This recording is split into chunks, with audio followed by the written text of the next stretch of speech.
who everyone already is, all 7 billion people in the world. We already are all-inclusive awakened awareness.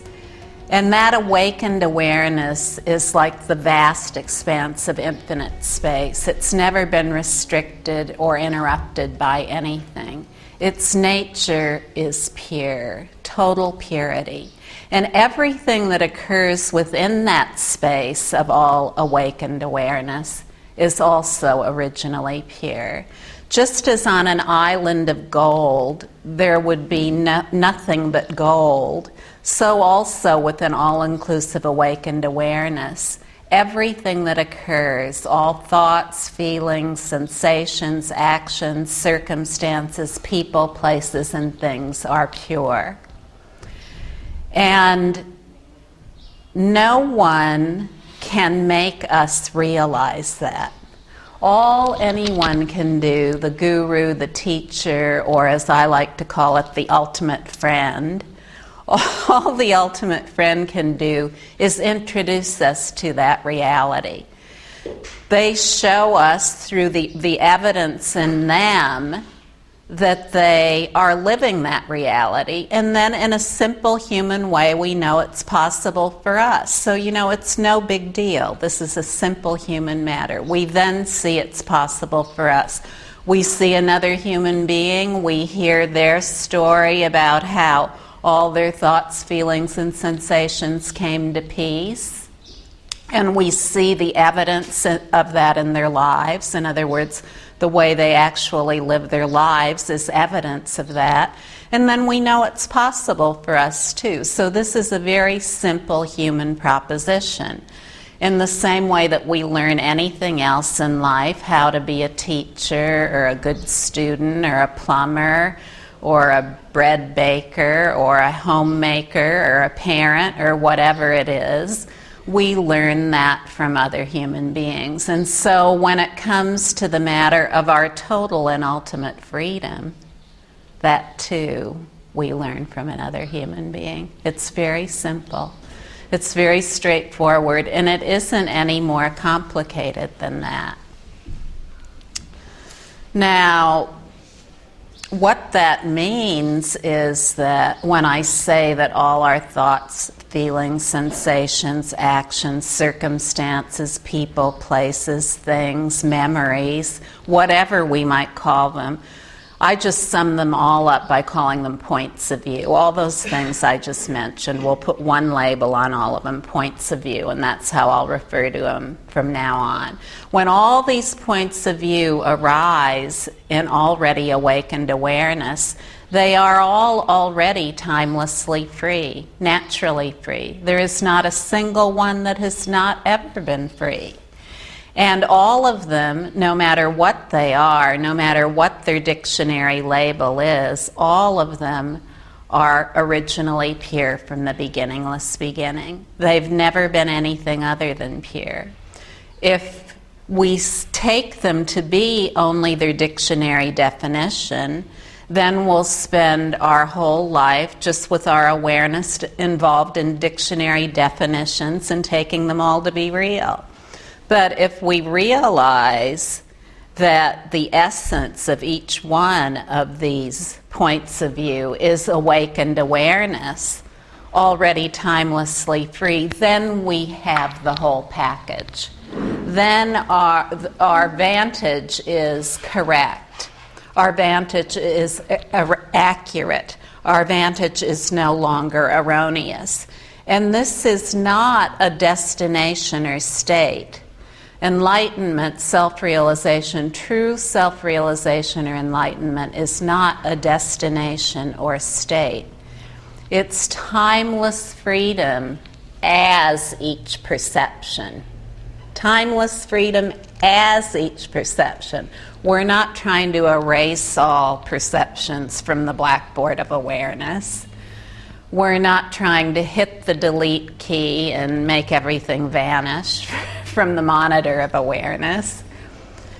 Awareness is inclusive of all perceptions, and the only self-realization there has ever been that is truly authentic is that which is totally free as the immediacy of every perception. So at the same time that this is indescribable, it is not unfathomable because it is naturally present. We can't deny that all the points of view of our very own awareness are naturally present. They simply are. They're countless and ceaseless. So if we try to reorganize the points of view in order to get enlightened, we'll never be enlightened. If we try to get a lot more positive points of view and get rid of negative points of view, it'll be impossible to be enlightened. If we by any chance get enlightened, it will be rarer than, once in 100 million years. Because non-duality means everything is included. Absolutely everything is included. So there's no way to contrive what already is included. So all we can do is rest naturally as the awareness that is the fruit, that is the essence, that is the immediacy of every single perception. To just rest totally spaciously, openly, with the panoramic vista of pure space, without needing to make up anything about what's going on. And when we do so, all these thoughts, sensations, emotional states, circumstances that seemed so troublesome, sometimes quickly, sometimes slowly, they come to perfect peace. They come to perfect peace that is their essence. They come to perfect peace through not excluding anything. Through not excluding anything that arises.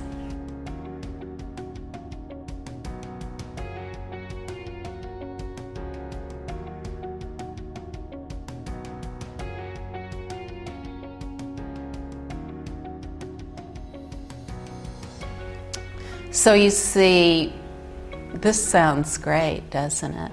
And everyone in this room already is this, and I know everyone in this room already realizes this to one degree or another. So, all we can do is rest naturally, rest freely. And when we do so, when we rest freely as the immediacy of every perception, then we give ourselves the ultimate kindness. Because then we're prepared for any perception that arises. There's no perception that can take us out of awakening. There's no perception whatsoever that can take us out of awakening. It's impossible that that could be the case because we grow gradually to familiarize ourselves with the essence of awareness that is the immediacy of every perception. There's no someone over here who is awareness and a perception over here. There's only awareness as perception.